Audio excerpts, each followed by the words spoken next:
And one of the reasons this goes back to big pharma and industry, one of the reasons these normal ranges are so broad is so they can basically keep you sick, keep giving you the drugs that you don't need, or put drug upon drug to basically treat symptoms coming from other treatments. And a lot of these keep people more insulin resistant. Just seeing patients, I would definitely tell you that probably 90% of America is insulin resistant, including us. We were, till we got things changed around.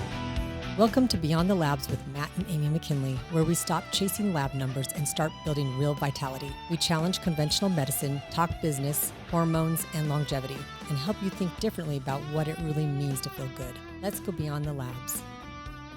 Okay, welcome back. We are Beyond the Labs with Matt and Amy. So we're going to talk a little bit about today why we don't chase numbers and why normal isn't optimal. And so a lot of times you'll go into a doctor's office and they'll get labs, and a lot of times the doctors, most of the time, will say, your labs look normal. That's a common thing that our patients come in and say all the time is, my labs are normal, but I still don't feel good. And the doctors will kind of throw up their arms and be like, well, they're normal. So patients throw up their arms and say, why do I feel so terrible then? So that's exactly why we practice medicine differently. And that's why we're here, is because we want to talk about labs and what they're good for and what they're not, and why normal doesn't mean optimal. So usually when you have these labs, they're not optimized. Yeah, and what normal really means. Okay, so we learned this early on when we studied this in depth. There's a range of labs, okay, that are considered reference ranges. They are made for sick old people. It's basically a bell curve. So they throw out a certain percentage on each end. Do you want to be at the top of the bell curve where you feel the best, or falling towards the middle where you feel crappy? So those labs, and we learned this from a mentor, 30 years ago, they used to give reference ranges for each age. Now they don't. Everything is lumped into one huge category. So if you want labs of a sick 80-year-old person that's had diabetes and hypertension and heart disease, those are the labs that are considered reference ranges and normal now, not optimal.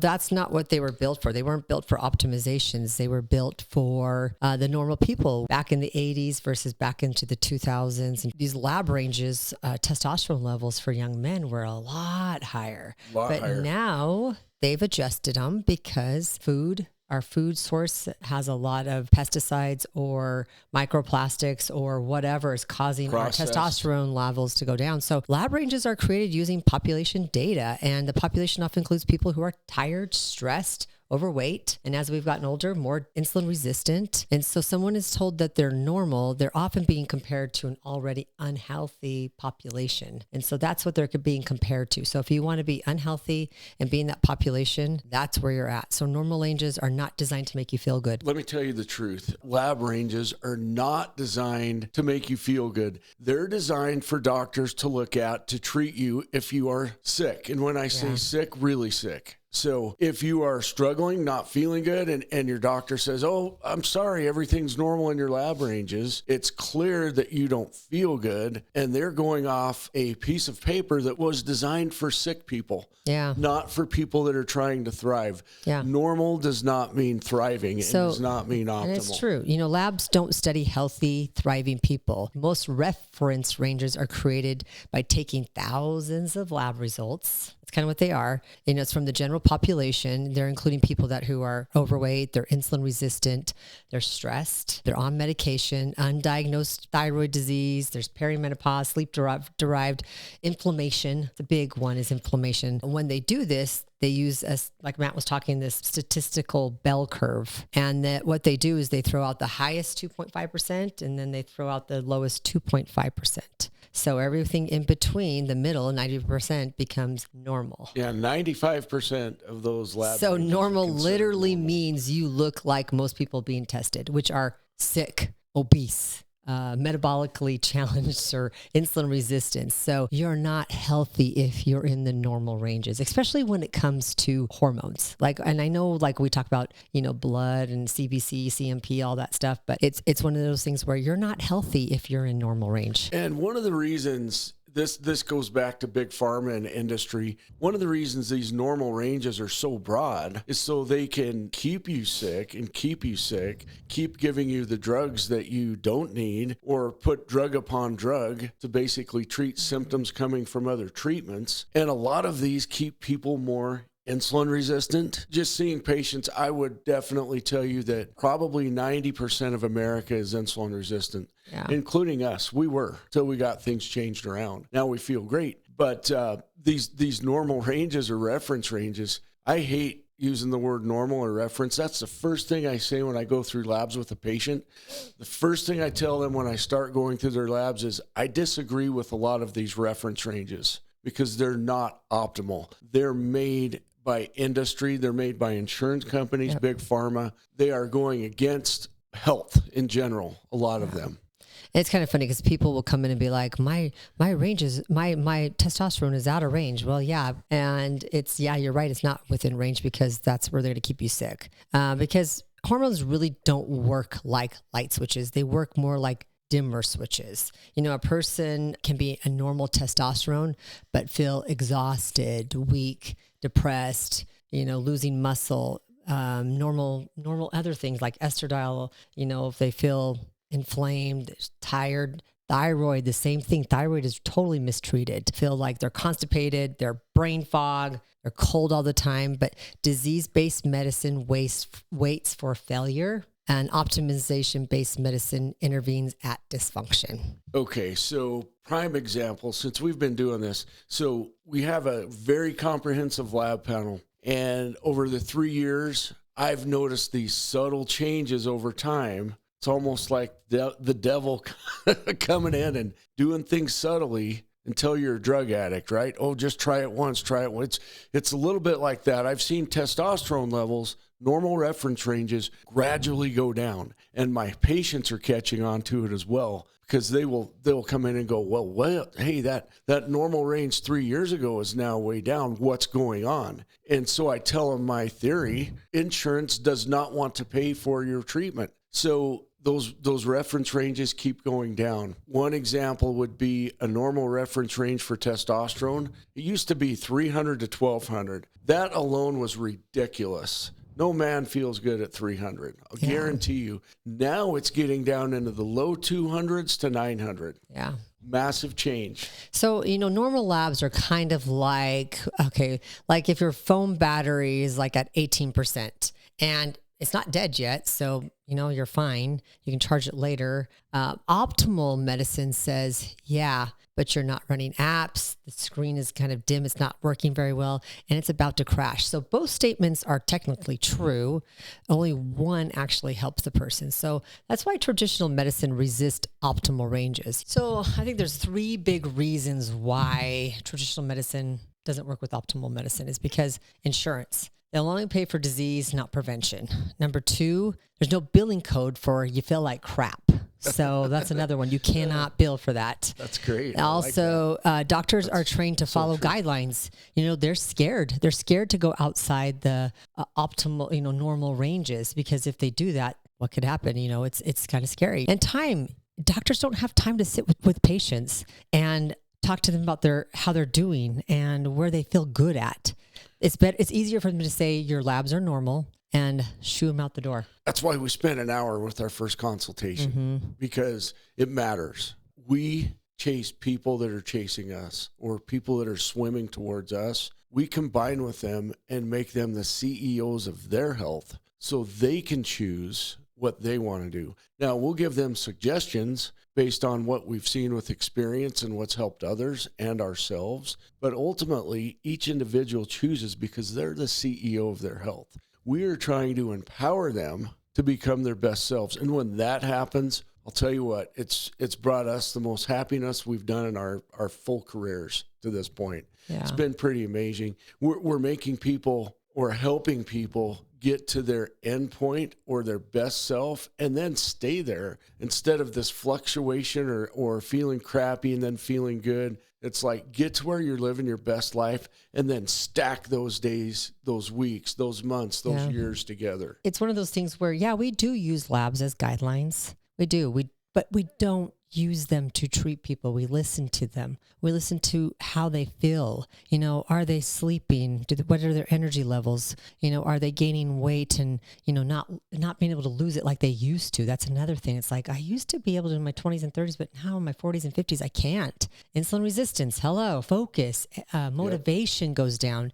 These symptoms matters just, not just as a number on a page. It's like, how do you feel, and what can we do to optimize, and in what area can we optimize to where they feel good? Yeah, and sexual health, that's a big one as we age. At normal levels, people don't feel good at all. Promise you. Seen it hundreds of times. Another thing I want to touch on is we are not taught in school, medical school, PA school, NP school. We are not taught about what reference ranges really mean. We're just basically indoctrinated into this is it. This is you keep them between this. This is the healthy range. It's not healthy, guys. It's keeping you sick. And it's scary for someone to get taught like that and then think outside the box. Yeah.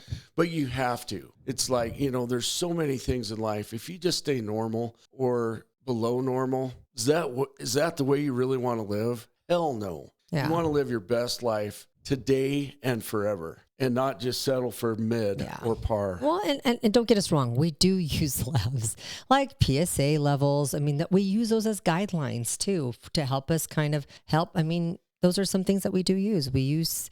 Those are certain things that we do use. So it's not like we're anti-labs. We're not anti-labs. We use them as a tool. That's all it is. And it's not the goal. I usually say you're going to feel better outside the range. So that's what we're going to do, is we're using our labs to kind of be outside the range. Well, I think PSA is it's a great example of why we use labs, because with a man, we want to check their PSAs. Whether they're on hormones or not, you can develop prostate cancer as you age. So we know testosterone therapy actually prevents prostate cancer. Who gets prostate cancer? Older men with low testosterone. But if you have prostate cancer, it can fuel it. And this is a big difference. We've caught 7 prostate cancers early now just from screenings. And that's been also huge. It's some tearful moments when people find out, wow, we caught this early, and had we not been checking, they could have died or had metastatic cancer. So the other thing I wanted to touch on with labs. So our mentor, who's been doing this for 30 years, a ton of respect for Dr. Rougier. He has the philosophy now, and he'll tell you, he said, don't do this because you'll be criticized by your medical peers. But really, when you get someone optimized, he says, stop checking labs. Just keep them feeling great with their hormone levels. Yeah. So we don't do that. We still check labs every 6 months, but we really train our clients that we are making them feel their best based upon what they need and not upon what their labs read. I had a lady come in the other day who, same thing. She said, I just don't feel good. I don't feel like I did. She's, in her 50s. She's going through, she has some perimenopause symptoms, but dismissed from her doctor, saying her labs look normal.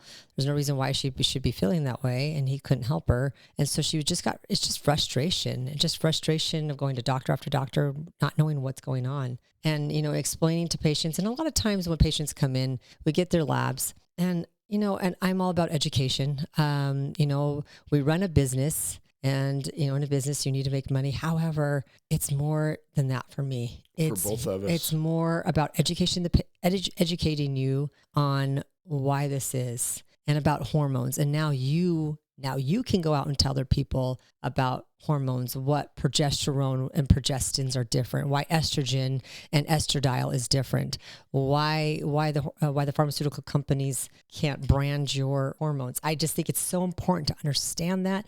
So passing that on to people and educating them and teaching them why hormones are so important to optimize as you get older. Because as we get older, what's the biggest and predictor of longevity of life? Lean muscle mass. Exactly. And you can't really protect lean muscle mass if you have no testosterone. Sorry, girls. And us girls and men, guys. As you get older, you don't have any. And normal for women is pretty much nothing. That's normal for women, which is sad, which it shouldn't be. And so maintaining that muscle mass as we get into our 50s, 60s, 70s, and 80s, so important. Go on a cruise and look at, excuse my language, but older people and how they move.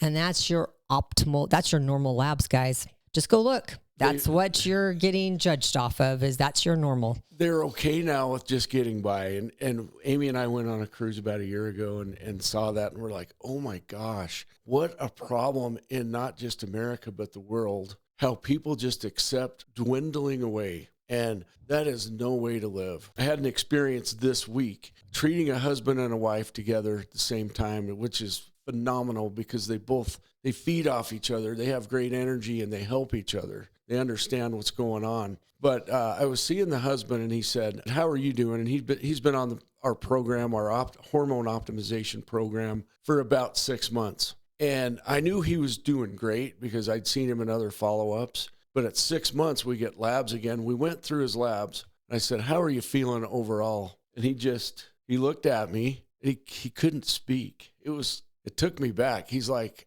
I don't have words about how good I feel. Everything has changed. He lost 40 pounds. He feels amazing. He preps his own food now. He goes to the gym. He's got a great sexual relationship with his wife. And not just that, more intimate. He's like, we do things together now we didn't even think about last year. And then I said, how's your wife doing? And he said, she gets upset, Matt. I go, why? He goes, because her friends don't believe what she's doing when she tells them. They don't believe it. And she says, go get everything checked. Go see these guys and they can help you. And she gets so frustrated because they just don't believe what she is doing has helped her that much. They think she's on some type of magical drug or something. I know. I think that's so true. And I actually talked to somebody that was she's been on the program for about 1.5 years, optimizing her hormones. She feels great. Her husband's on the program too. She's trying to get her sister in, and it's like, she's like, she just won't listen to me. She's just is like, oh, I don't, and because it's like, you can tell people all they want, but you can't force them to take care of themselves. You can't force them. I mean, I've tried with even, close relatives of mine who I know I can help them, but I can't make them be the CEO of their health. And they'll go to their doctors and their doctors will tell them one thing. And that's it is what it is. It's just one of those things where you kind of have to finally go, okay, I'm finally taking control and I'm going to do what I feel like is good for me and what makes me feel better.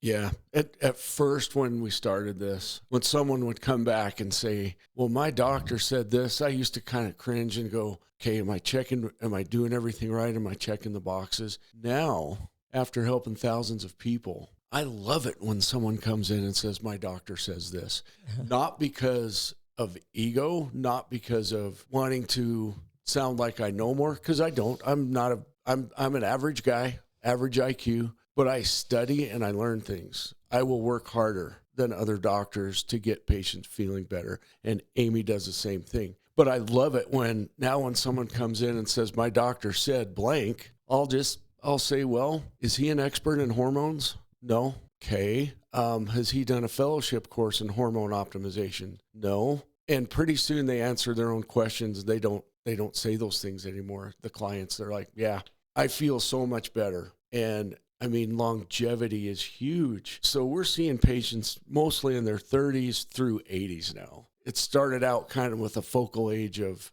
maybe 40 to 60. But now these people are telling their younger and older relatives, friends, and they want to be the CEOs of their own health. They don't want someone to tell them, you don't need anything if you don't feel good, or if you want to live your optimal life, not just get by. That's kind of what we're here for. We're here to educate. We're here to go beyond the labs and help you understand the truth behind the medicine. And we want you to be educated. We want you to go out there and learn it and to study it and know if it's true or not. But that's kind of what we're here for. And we're excited to be here with this new season of, Beyond the Labs with Matt and Amy, and excited to bring more information and education to you to live your best lives. Thank you.